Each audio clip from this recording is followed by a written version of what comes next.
Welcome, curious minds, to another deep dive. Today we're peeling back the layers on something often hidden, Yeah. but something absolutely vital to, well, one of the biggest civilizations ever.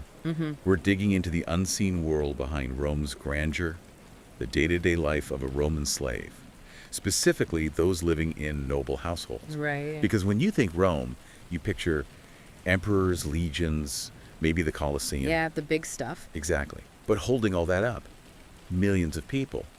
People whose lives powered the whole system, but who, well, they left almost no written records themselves. That's the real challenge, isn't it? It really is. How do you reconstruct what it was like? The daily grind, the fear, those little moments of, humanity, and that constant hope for freedom for people who were, legally speaking, just property. Yeah.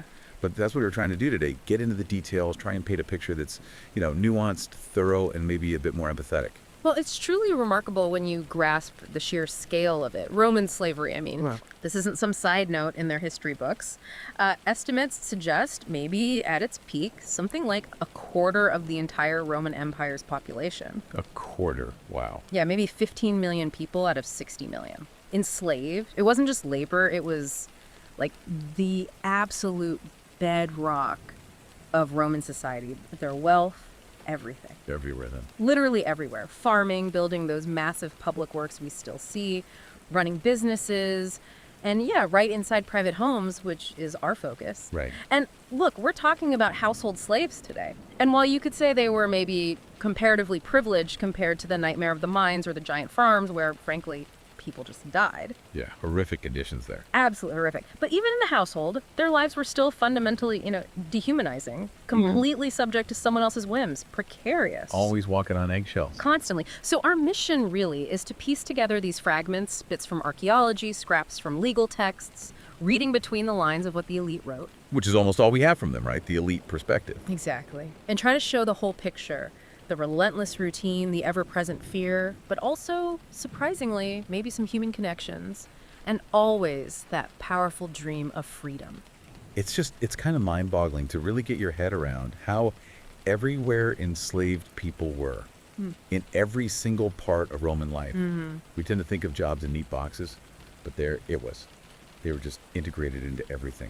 Agriculture, yeah, feeding Rome, public works, building all that stuff, running shops, handling money, and like you said, deep inside the homes. And it wasn't just about the work, though. That was huge. It was tied up with who you were, your status. Okay, so that brings up a question. For, like, a really rich Roman noble, how many slaves are we talking about? Hundreds. More. Oh, easily. Hundreds, certainly. Possibly even thousands in the really enormous household. Thousands. Wow. Yeah. And that number, that wasn't just about getting chores done. It was a flashing sign of your wealth, your social standing.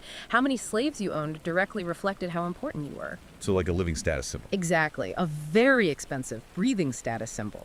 Imagine a top senator's place. It's like a mini town, all run by enslaved people. Managing that alone was a huge task. Okay, so this brings us back to that idea of privileged domestic slaves.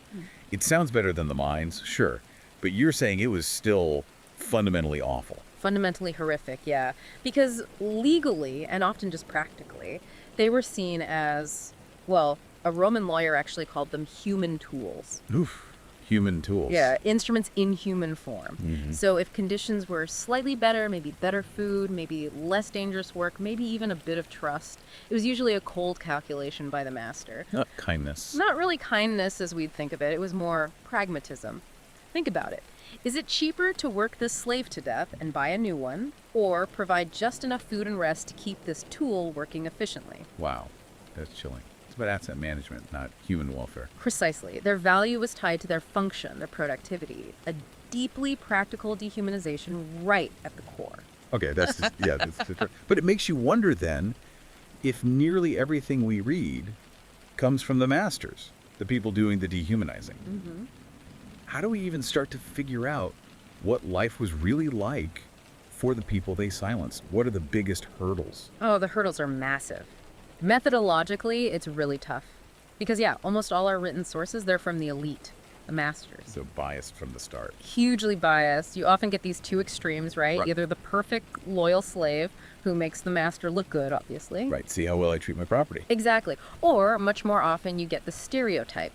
the lazy slave, the disloyal one, the sneaky one, and that justifies the harsh treatment, see? Okay. We have basically zero first-person accounts, no diaries, no letters written by an enslaved person saying, this is my life. So how do you get past that? Well, you have to pull things together. You look at those kind of dry legal texts. They spell out the lack of rights. You look at inscriptions, maybe on tombstones. Sometimes they give little hints of personal lives. And then, crucially, archaeology, digging things up. Because the physical stuff, the houses, the objects, they don't always tell the same story as the elite texts. They offer a counter-narrative sometimes. Reading between the lines of the ruins. Exactly, trying to find the experiences that weren't supposed to be recorded. And that archaeology, it really helps paint a picture, especially when you think about the start of the day. Yeah. That unseen dawn for a Roman slave. Yeah. So imagine this. It's way before sunrise.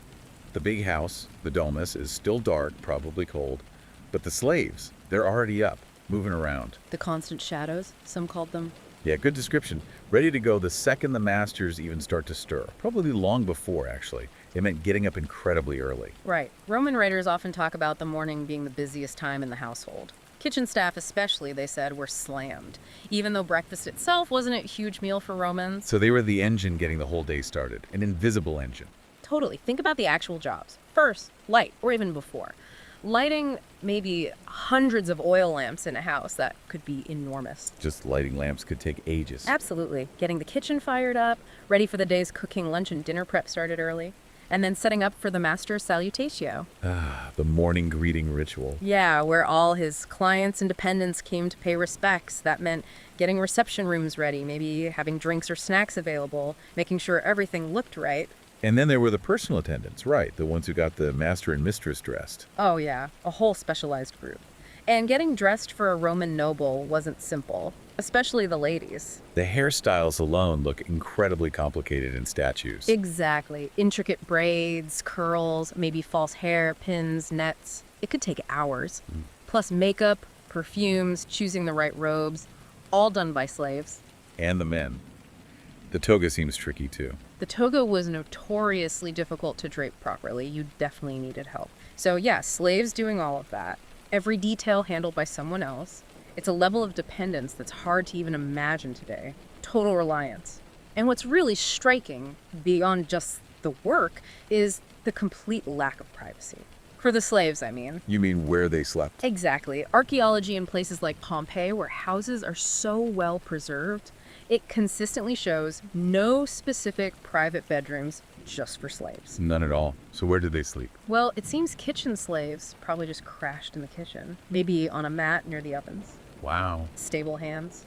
In the stables with the animals, the porter, the guy at the door, often had a tiny little cell right by the entrance, basically slept on the job.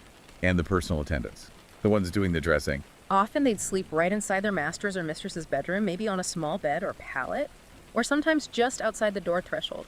Always closed, always available. That's more than just inconvenient. That says something fundamental about how they were viewed. It absolutely does.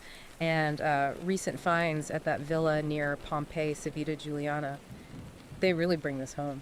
What did they find there? They found these incredibly cramped rooms, tiny, like barely bigger than a closet, with simple wooden beds, sometimes clearly shared by multiple people. Shared beds in a tiny room. Yeah, and the rooms weren't just for sleeping, they were also used for storage. So you might have beds right next to, big pottery jars. So sleeping and working and storage all mixed together. Exactly. It shows that precariousness and subordination, as the archaeologists put it, in a really visceral way, you get this almost claustrophobic sense of their reality. Yeah, you almost feel it. And the fact that their living space was their workspace, or right next to the master, it hammers home that human tool idea.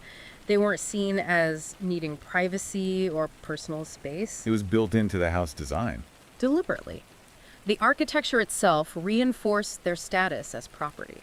It wasn't an accident, it was structural control.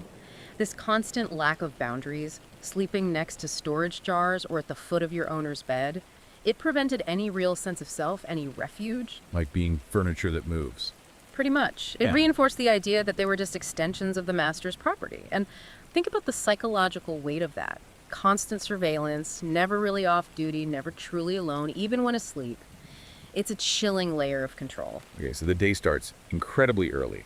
under constant scrutiny. And as the day goes on, the work just continues. Relentlessly. It was this constant hum of unseen activity that allowed the Roman elite to have their leisure. What kind of tasks are we talking about? I mean, Oh, a huge range, lots of physical, repetitive stuff. Cleaning, obviously, and these houses were huge, remember.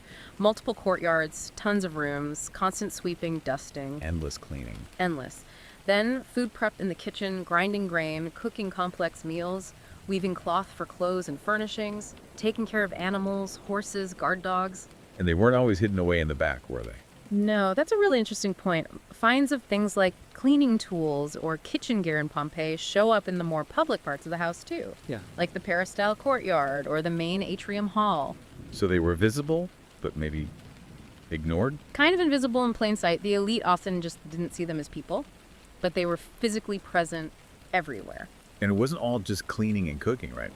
There were specialized roles, too. Absolutely. A huge degree of specialization, actually, which tells you something about how complex these households were. Like what? Well, you had nannies, the nutresses, raising the kids from babies, often forming really close bonds. Right. Trusted secretaries, the amanuenses, handling letters, accounts needed to be literate, discreet. Personal body servants, pitisequi, catering to every need. Tutors, pedagogi, educating the children, often Greeks. So highly skilled people. Very skilled. Hairdressers, ornitresses for those complex styles. Accountants, calculators, even doctors, medici, sometimes enslaved. Entertainers, musicians. Wow. It's like a whole company staff. It really was. And some slaves, called vicari, were even put in charge of other slaves, like foremen in the hierarchy. A slave managing slaves. Yeah. And this presence wasn't just inside the house. Romans, especially the wealthy, took slaves everywhere. Out in public. Oh, yeah. You wouldn't see a wealthy Roman walking alone. They'd have attendants. Going to the forum, going to the baths. A rich guy might show up at the baths with, like, 50 slaves. 50. What do they all do? Each had a job. One to carry the clothes, capsarius. One to scrape off the oil and sweat, stridularis. No. Others, unctors, to rub in oils and perfumes. Incredible. And at dinner parties, slaves everywhere. Serving food, pouring wine, maybe performing. You even had the nomenclator, the slave, whose only job was to whisper guests' names in the master's ear so he wouldn't forget. That's a job. Wow. And the pregustator. The food taster. Yeah.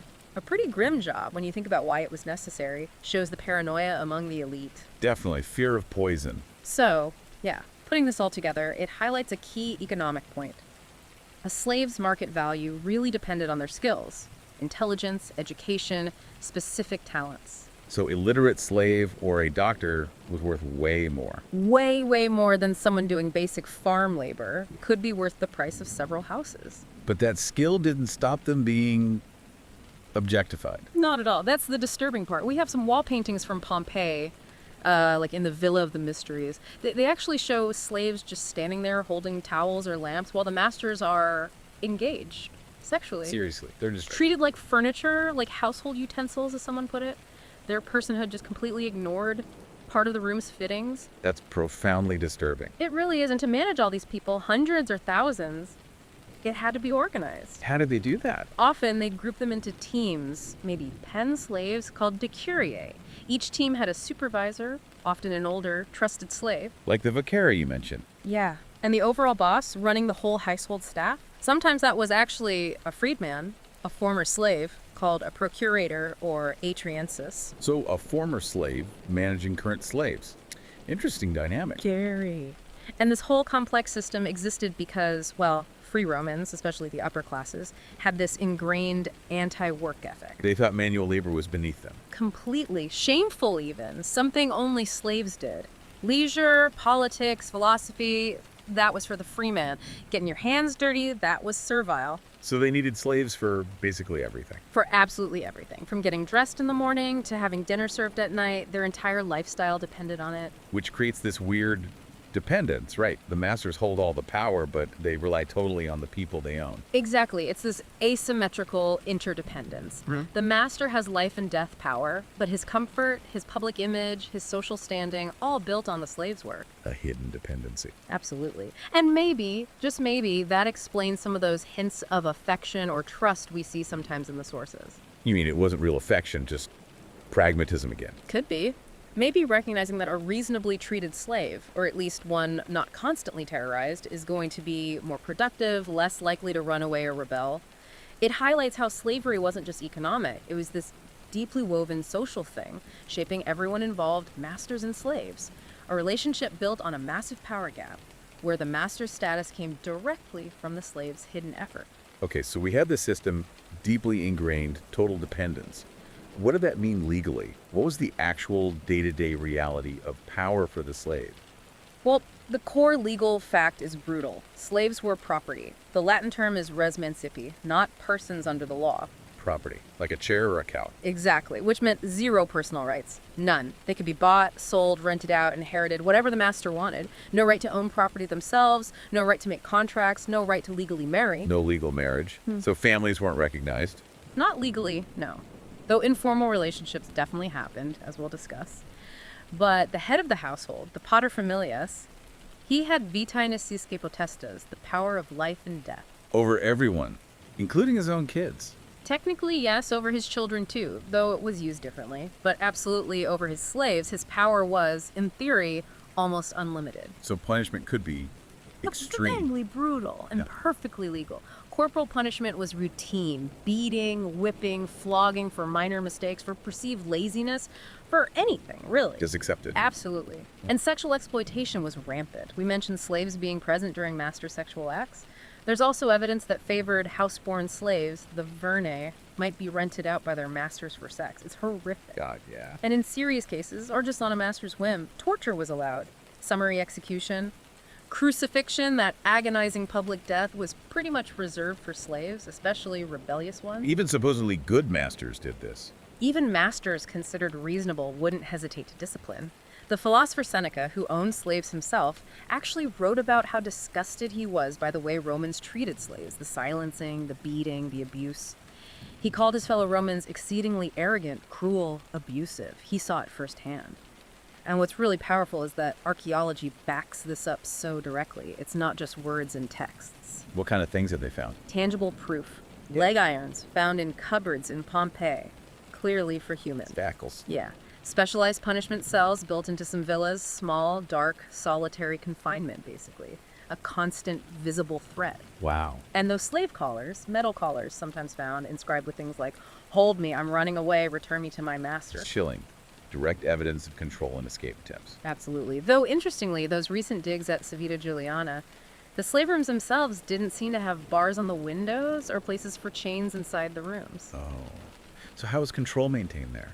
It suggests control was maybe more about the overall organization, the hierarchy among the slaves themselves, and crucially, just the constant psychological threat. The fear of punishment, the surveillance, maybe more than just physical chains in their sleeping quarters, a more subtle but maybe even more pervasive system. Fear is the main tool. Huge part of it, which leads to the psychological impact. It must have been immense, relentless. It's just living under that constant threat.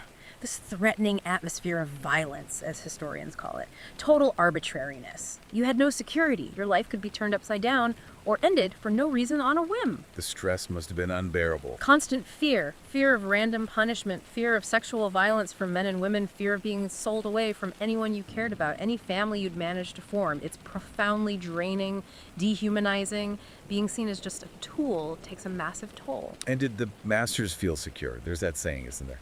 As many enemies as you have slaves. Yeah. That proverb tells you a lot. It shows the masters knew, deep down, there was resentment. They feared rebellion. And that fear maybe made them harsher. Exactly. It could justify crackdowns, preventative cruelty. It becomes a vicious cycle. Pliny the Younger tells a story about a master, Lartius Macedo, being murdered by his slaves while he was bathing. Wow. And Pliny basically blames the slaves' malice, not any thought-out reason. It shows this deep fear the masters had, even if they thought they were being kind. So the fear went both ways. Absolutely. The slave feared the master's power. The master feared the slave's potential resistance. Seneca, quoting that proverb, shows how common that anxiety was.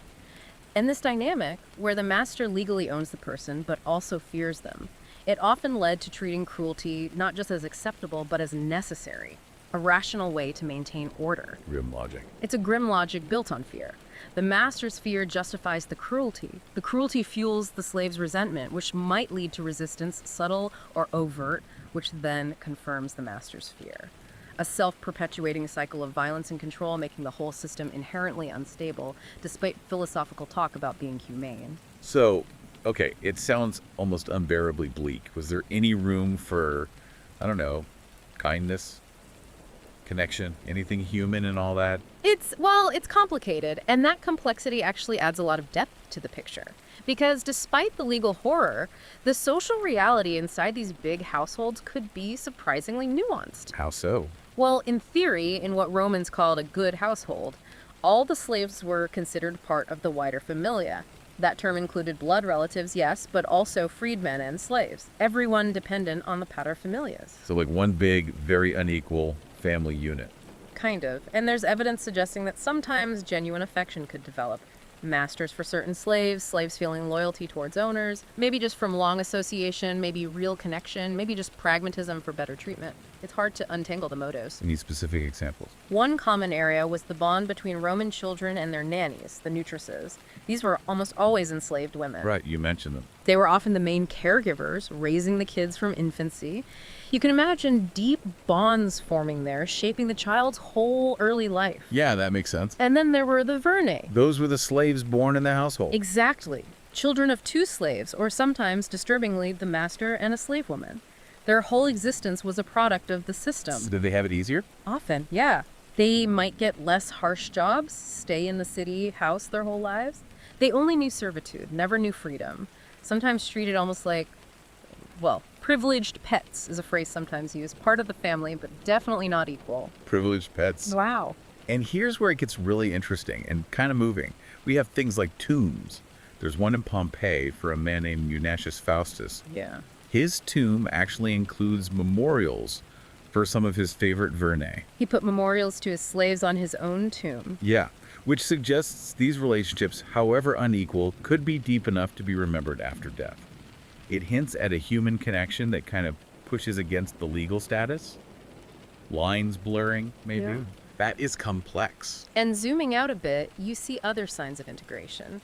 Slaves were often included in the family's religious ritual. Worshipping the household gods. Yeah, usually at the main household shrine, the lorarium, often in the atrium.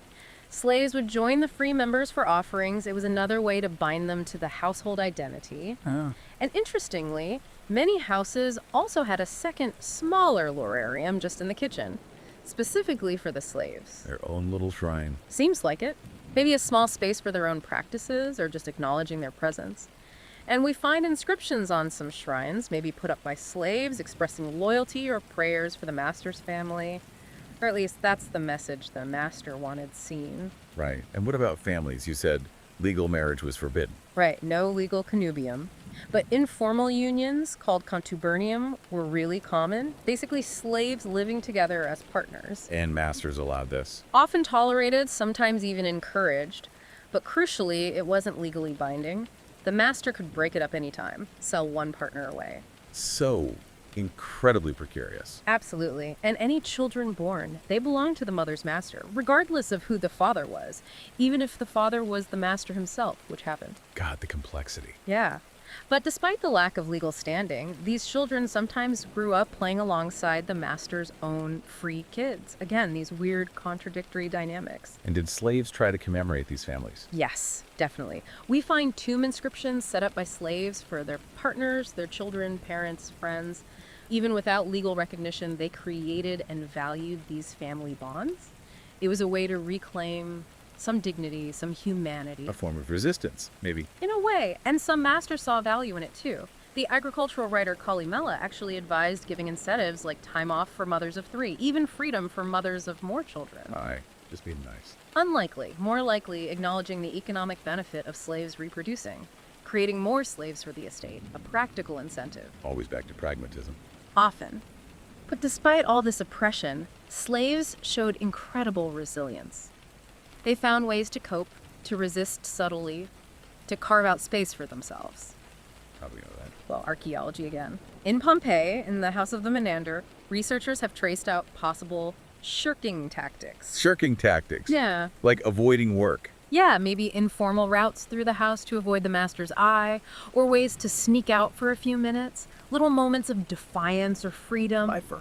And there's this amazing tile found at a place called Pietrabondante. It's got the names and actual footprints of 2 slaves pressed into the clay while it was wet. Wow, their footprints. Yeah. And their names are written in both Oscan, a local Italian language, and Latin.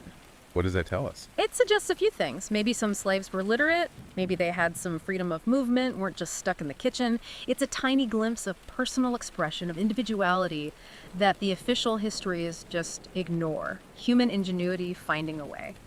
That's incredible. Yeah, but we have to be careful not to romanticize this. No. While we see these instances of affection, trust, inclusion in the familia, religion, it's always against that backdrop of total inferiority, objectification, and the threat of violence. Right, the pragmatism angle again. Exactly. Remember Columella's advice. Treat them kindly to get the most work and to stop them rebelling. It's framed entirely as a management technique. Cold calculation. Like managing livestock. Pretty much. And those finds at Civita Juliana, the analysis suggests that letting slaves form families might have been a deliberate strategy. How so? To bind them more closely to the estate, make them less likely to run away if they had partners and children there, and maybe even use those families as leverage allies in guarding the others, as the researchers put it. Wow. Using family ties is another form of control. It suggests a really sophisticated, maybe even manipulative system where these flickers of humanity, these seeming kindnesses, were often just calculated moves by the master, fostering loyalty, boosting productivity, reducing the risk of trouble. It was less about compassion, more about clever control. Okay, so life is brutal, control is constant, even kindness might be manipulation. Was there any way out? Any real hope? Yes, and this is crucial. There was one huge motivator, one beacon of hope for many Roman slaves, the possibility of gaining freedom. Manumission. Freedom, the ultimate goal. Absolutely. It was the dream that kept many going, encouraged them to obey, to work hard, and Roman society, surprisingly perhaps, had structured ways for this to happen, several paths out of bondage. Really, formal ways. Yes, formal legal ways. The oldest one was probably manumissio by Vindicta. It sounds dramatic. It was. A public ceremony in front of a magistrate, a special attendant called a lictor would touch the slave on the head with a rod, declaring them free. The master would physically let go of the slave, maybe turn them around. A very clear symbolic act. Okay, what else? Less dramatic, but just as legal, was manumissio by census. Basically, the master orders the slave to be officially registered in the Roman census, which happened every 5 years. That act made them a citizen. Just adding their name to a list. At the master's command, yes. Then there was manumissio by testamentum. Freedom granted in the master's will. Ah, so after the master died. Right. Either directly freed or instructions left for an heir to free them, which you can imagine gave slaves a strong interest in their master staying happy with them, maybe staying healthy, until the will was written anyway. Yeah. Were there limits on that? Could a master free everyone in his will? Actually, no. Laws came in, like the Lex Furia Canina, around the time of Augustus, that limited how many slaves could be freed by will, especially in those huge households. Maybe to stop the workforce disappearing or control the number of new freedmen. Interesting. Were there less formal ways, too? Yes. Informal manumission, sometimes called interimicos among friends. Maybe the master just invited the slave to dinner as a guest, or wrote them a letter saying they were free. Did that hold up legally? Initially, it was shaky, could be revoked. But over time, Roman law started to recognize these informal grants more. They often gave the freed person latinitas, which was like a second-tier citizenship status, but still freedom. And one really significant way a slave could potentially earn their freedom was through something called peculium. Peculium? What's that? It was basically a fund, money, or property that a master allowed a slave to manage as if it were their own. Slaves could have money. Not technically own it legally, but they could manage it. Huh. Maybe earnings from side jobs the master allowed, or a share of profits if they ran a shop for the master. Okay.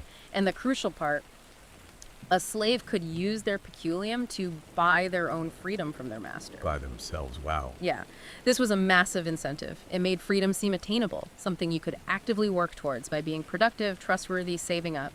It gave slaves agency in their own liberation, in a way. And masters liked it too, motivated slaves, and the slave was saving up the money for the master. Clever system. So what happened after freedom? Were they just free? It changed everything, legally and socially. But it wasn't usually a clean break. A new legal relationship was formed. Patronus and libertus. Patron and freed person. Meaning? Meaning the freed person still owed duties and respect to their former master, the patron, maybe some days of work, political support, things like that. A lifelong obligation often remained. Okay. But were they citizens? And this is the truly unique thing about Rome. Yes, formerly manumitted slaves gained full Roman citizenship. Full citizenship, really? That seems unusual for the ancient world. Hugely unusual. In Greek cities, for instance, freed slaves almost never became citizens. They stayed foreigners, outsiders. But in Rome, you got citizenship. Maybe not the right to hold top offices immediately, but your children, born after you were freed, they had full rights, could even become senators eventually. That's incredible. A path to full integration, potentially within a generation. Exactly. Freedmen even took the first and family names of their former master joining his clan, symbolically at least. So what did they do? What jobs? Yes, all sorts of things. Craftsmen, midwives, traders, teachers, managers. Some became incredibly wealthy and influential. There are famous examples of powerful imperial freedmen. But was it easy? Was the stigma gone? Oh, definitely not. Social stigma was huge. The freeborn elite often looked down on freedmen, constantly reminding them of their servile origins. Discrimination was real even with citizenship. So freedom, citizenship, but still prejudice. Yeah. And this Roman practice, granting citizenship, combined with the peculium system, the opportunities, it points to something more than just random kindness. It looks like a deliberate, sophisticated system. For what purpose? Well, maybe social engineering. Think about the founding myth of Rome itself. Romulus supposedly welcomed everyone, former slaves, runaways, vagabonds. Right, the city as a refuge. Whether that story is literally true or not, it suggests this deep cultural idea in Rome about absorbing outsiders, even former slaves. Very different from the Greeks, who were often very exclusive about citizenship. So why did Rome do it this way? Why offer citizenship? It seems manumission served a brilliant dual purpose for the Roman state. First, like we said, it was a powerful incentive for slaves. Work hard, be loyal, maybe you'll get free. Good for productivity, less trouble. Okay, the carrot. Exactly. But maybe more importantly, it acted as a crucial social safety valve. How so? By providing this path to freedom and, crucially, citizenship, Rome could absorb this huge, potentially dangerous population of former slaves into society.